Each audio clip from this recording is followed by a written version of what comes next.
average value. Okay, so we wanted to talk about average value today.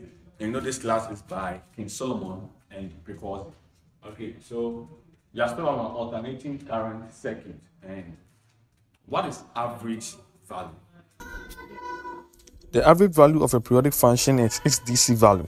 Okay, so we understand that the average value of any periodic function is DC's value. So if you find the average value of an AC periodic function, then it gives you the DC value.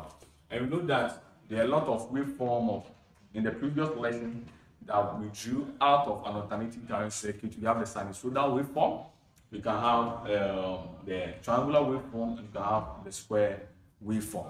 So now how do you find the average value? So okay, assuming you have I, which is equal to a function of ft, and you want to find the average value, that is the I average of this function, then it's simple.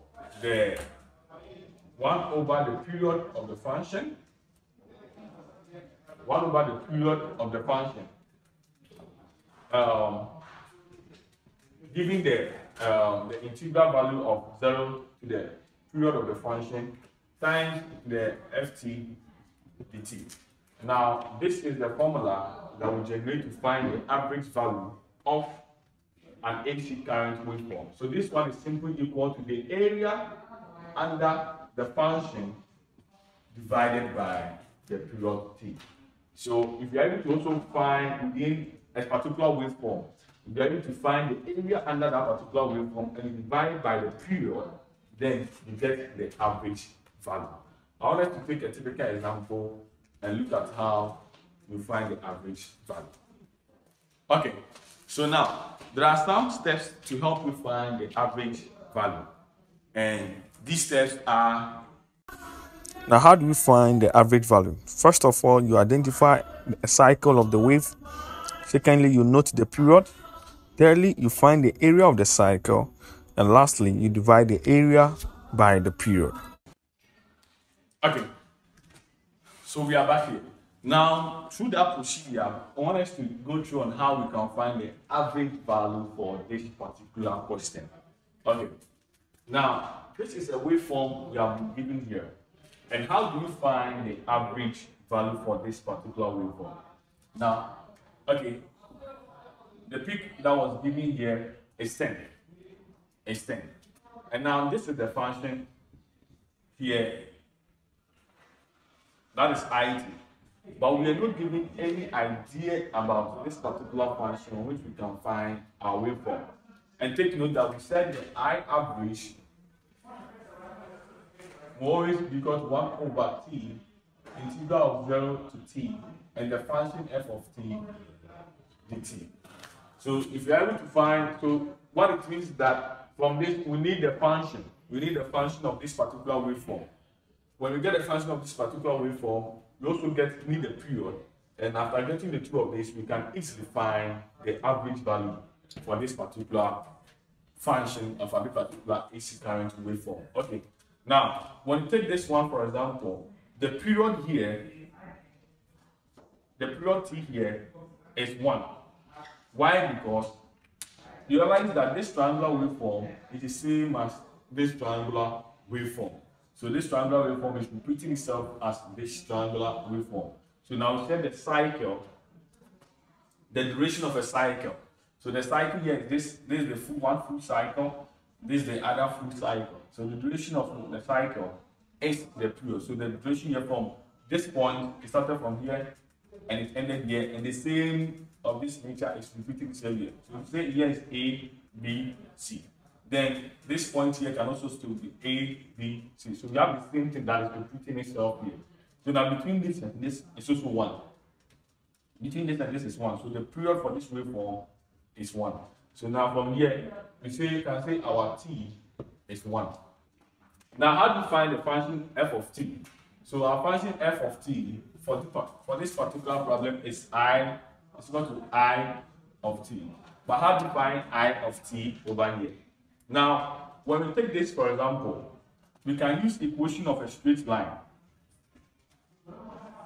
of a straight line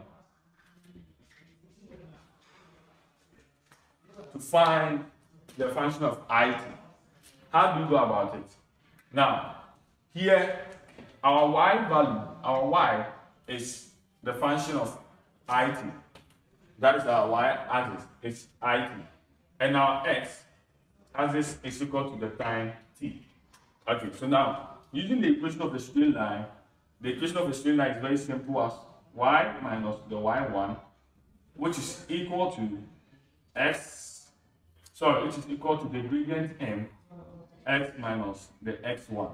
So now here we said our y is it. So the I of t minus y1, which is equal to m, as the gradient, which is t minus x1. Okay, so now we have this here. Okay, so when we take the line AB, so A, B, from this sinusoidal curve, that is the straight line. So the point here on A, we have it as what? 0, 0. That is the point here. The point here on B is 1, and that point is also 10. Okay, I is 10. So with this, we can find the function I of t, which is the straight line. Okay, you can even take any of the straight line within that particular area, and you still get the same function you will get here. But I chose well to take this line. You can even take BC, you still get it. You can take AC, you still get it, because it's a straight line. Okay, so now find this function. This is the period. So you get it. That is like an accelerated something. Okay, so that's the focus for us here. So finding this, you can find the gradient. So gradient is simple y2 minus y1 all divided by x2 minus x1.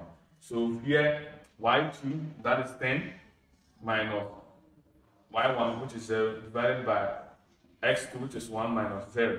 So our gradient here is simply 10. Our gradient here will give you 10.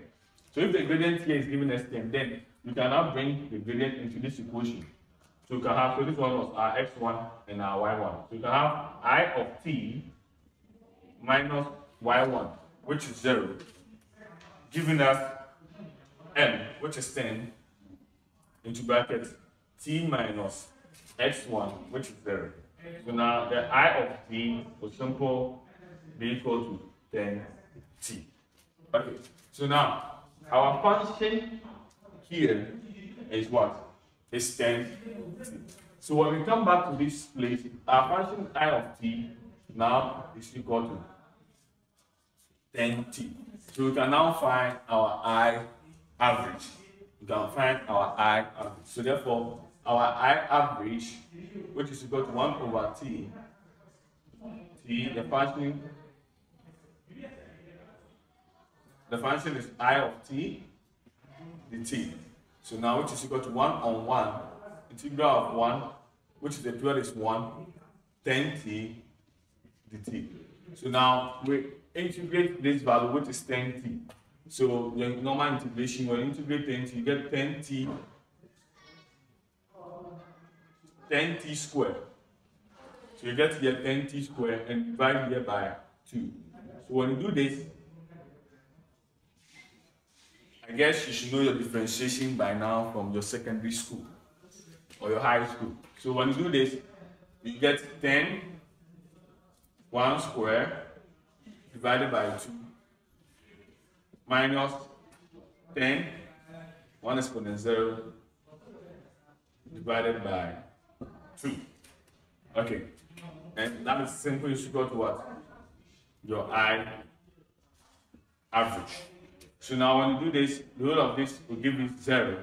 So what do you get? You simply get 10 on 2, which is equal to 5 ampere. So when you do this, you are getting 5 ampere. But there's also an alternative way. There's also another alternative way you can easily find the I average over here, the average value here.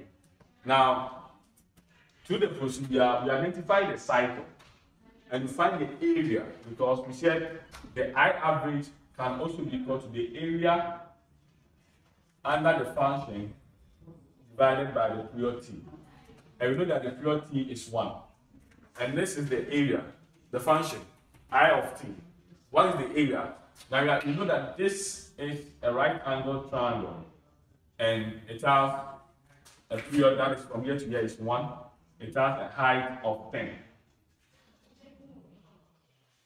It has a height of 10. So if you want to find the area of this particular function or shape, it's easily half times base times the height, which is equal to half times 1 times 10. And that gives you 10 on 2, which is the same as what? 5. So the area here gives you 5 units squared, or any other thing like that, 5 units squared. So now the I average is simple what? The area under there, you divided by the area of the function divided by the period. So the area we had it as 5, and the period t is also 1. So it will still give us what? 5 ampere. So now when you do this alternative, you don't need to go and find the function itself. You can easily find the area under the function and divide it by the period of the function, and you still get the same answer. And this brings us to the end of this video. I think after the root mean square, you solve more examples of the average value and the root mean square value. Thank you very much.